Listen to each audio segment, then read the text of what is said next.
Hello everyone. In the previous lecture, we have discussed how to apply electrical analogy philosophy to a combination of hollow cylinders. Now we will do the same drill, apply the same method for a hollow sphere. So let us consider that this is the internal radius of hollow sphere. So it will have some external radius as well. And then let us say it is insulated with the help of some insulation. So that again creates a third radius. So ultimately we have first radius R1, we have second radius R2, and we have third radius as R3. We will also consider that there is some fluid present inside this sphere. So we will call it as its temperature as T infinity 1 and its heat transfer coefficient H1. At the outside, the fluid is at temperature T infinity 2 and heat transfer coefficient H2. Let us say temperature of the first layer is T1, temperature of the second layer is T2, temperature of third layer is T3. These two materials are different, so K1 is conductivity of the first material or material of sphere, and K2 is conductivity of second layer of material, or we can say the insulation conductivity. Now, because of this arrangement, we can convert it into electrical analogy. For that purpose, we have to draw first the thermal resistance network. So, the first station for the thermal resistance network is the internal fluid temperature T infinity 1. So, we will begin from that. So, from T infinity 1 up to the first station is T1. Then from T1 to T2.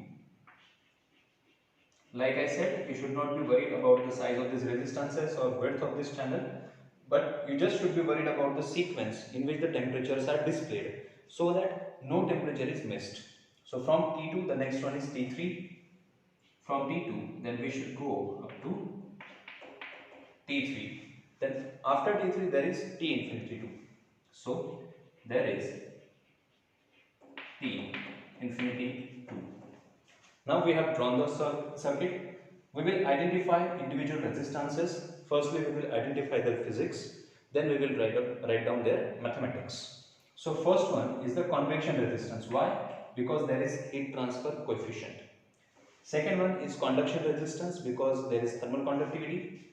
Third one is again conduction resistance. And last one is convection resistance.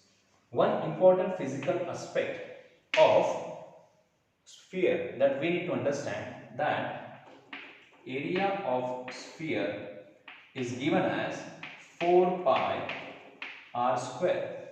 Now why this is important?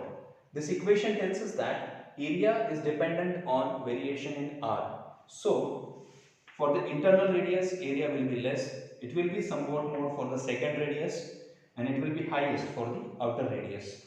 So that's why we can say that area of sphere is nothing but function of radius r, and that is why it changes the equation for our convective heat transfer, convective resistance. Also, we know that if you want to calculate heat transfer from sphere using Fourier's law of conduction, it is given as 4 pi k r1 r2 delta t upon r2 minus r1. Now notice one thing. In this case, when we say r1 or when we say r2, we are not exactly meaning only r1 and r2. r1 here means internal radius, r2 means external radius for that particular section of the hollow sphere. So for example, if I am writing down the heat transfer equation for this particular section, then in this case r2 will be the internal radius and r3 will be the external radius. So it will be equal to, for this particular section, and because it is a steady state heat transfer, so magnitude of heat transfer through every section will remain equal. We can say that the amount of heat which is being transferred will be equal at every section. So same thing we can write 4 pi k. If we are writing for the first section, then its own k will be substituted over here. So that's why this will be k1 and r1 and r2 radius for radii for that particular section. Since we are writing for this section now, so that's why its own thermal conductivity, which is K2. So this will be K2, its internal radius and its external radius. So internal radius for this particular section, the section that I am showing by hatching now, it is R2 and R3. So this will be 4 pi K2 R2 R3, and delta T for that particular section is T2 minus T3.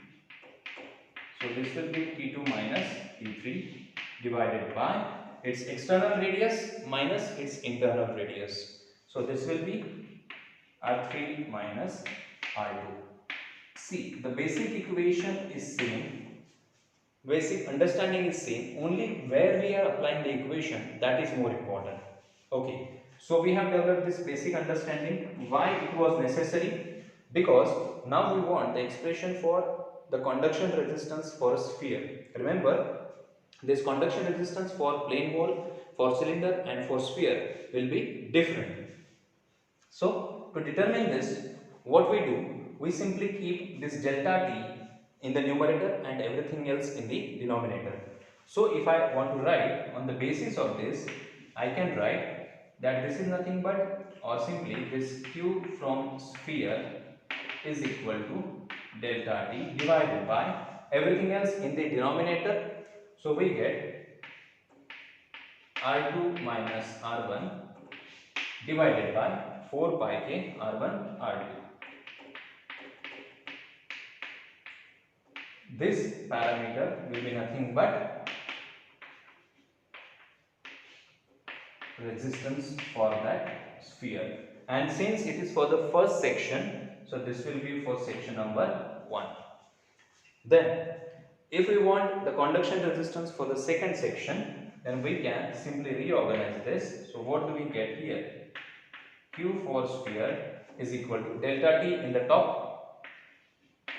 Remember, this delta T and this delta T, magnitude wise they may be different, but understanding wise they are similar. So delta T upon the difference of radii R3 minus R2 divided by everything else in the denominator. So that will be 4 pi k R2 R3. So now this entire quantity in the denominator will be known as conduction resistance of sphere for this particular section. So this will be delta T for that particular section upon conduction resistance of sphere for that particular section. Okay, so when we come back to our thermal resistance network, first one is convection resistance, because there is heat transfer coefficient and presence of fluid, so that will be convection resistance. Next one is conduction resistance of the first section, so we can call it as R1. R1 is nothing but R sphere 1, conduction resistance of the spherical area. And then there will be second conduction resistance, which we have calculated using the formula. So now, and this will be R2, and the last one is the convection resistance between T3 and T infinity 2. So this will be RC2. So now we have evaluated R1, we have evaluated R2. Now we need to find out RC1 and RC2. So before finding out their mathematics, we need to understand their physics. RC1 convection, RC2 convection. So RC1 is nothing but convection resistance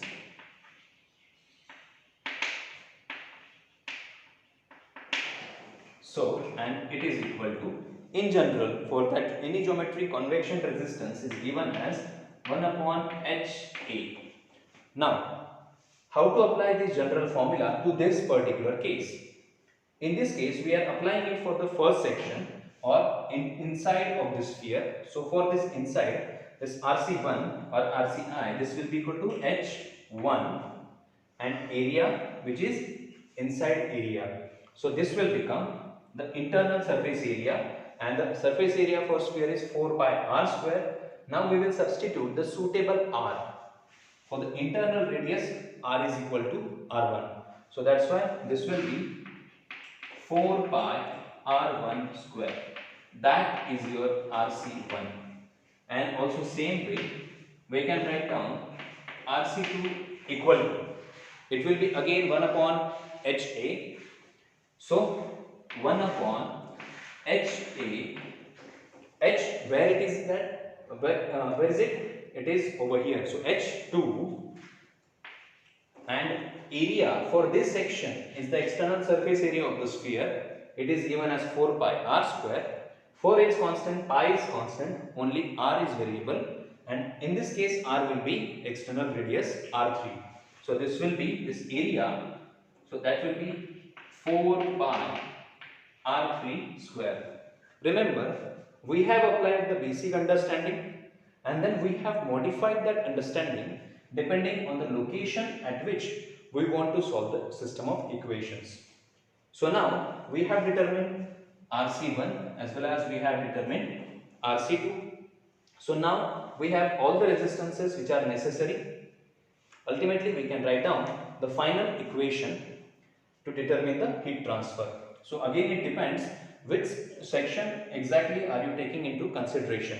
If you are considering only this section, then only RC1 needs to be written. If you are considering the entire section, right from T infinity 1 up to T infinity 2, then you need to consider all the resistances which will come into picture. So we can write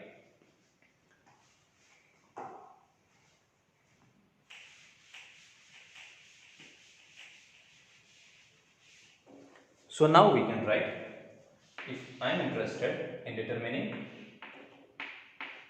Q from sphere, it will be simply delta T upon thermal resistances, but this will be summation of thermal resistances whichever are coming into the path.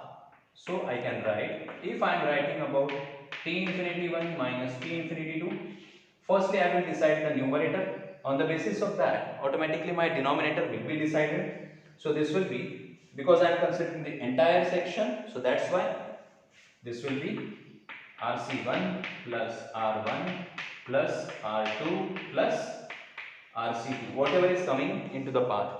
This is also equal to, if I am considering, let us say T infinity 1 minus up to T2 I am considering, then this will be equal to T2. And now the numerator has been decided, that delta T has been decided, so that's why thermal resistances will also be taken into picture. इन दोनों के रास्ते में ये दो stations आ रहे हैं, so this is RC1 and this is R1. मुझे यहाँ से निकल के यहाँ तक पहुँचना है, ये दो टोल प्लाजा पे मुझे पेमेंट करना पड़ेगा. I have to consider these two toll plazas, so this will be RC1 plus R1 only. लेकिन अभी if I am not starting from T infinity 1, let us say I am starting from T2 and I am starting from T2 and going up to T infinity 2. So in that case, firstly I will write the temperature difference and then उसके बाद मैं लिख दूंगा रास्ते में जो जो toll plaza मुझे मिलेगा मुझे वहां पे पेमेंट करना पड़ेगा. मैं जो यहां से ट्रैवल करना शुरू किया, okay, first one is R2 and the next one is RC2. So this will be R2 plus RC2. Now you will understand that, and still the amount of heat transfer rate in all the cases,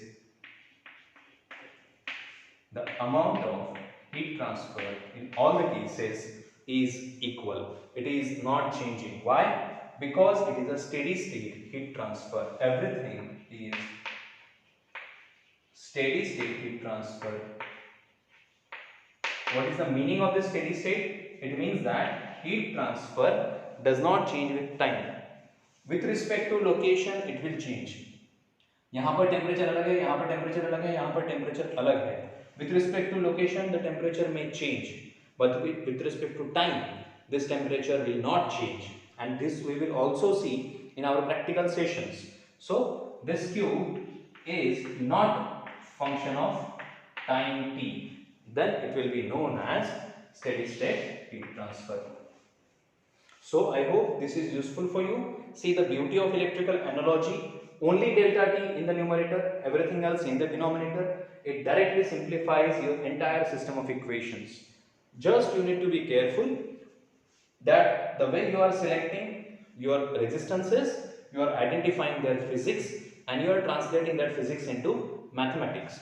That's why such a small schematic diagram is very necessary, so that you don't miss a single point. because when you write down the data of a heat transfer problem, it is of multiple lines, so it is very difficult to accommodate entire data in a very small space. With the help of schematic, we can do that, and we can handle a large amount of data and process it properly so that we can systematically arrive at the final answer. I hope this is useful for you. Thank you very much.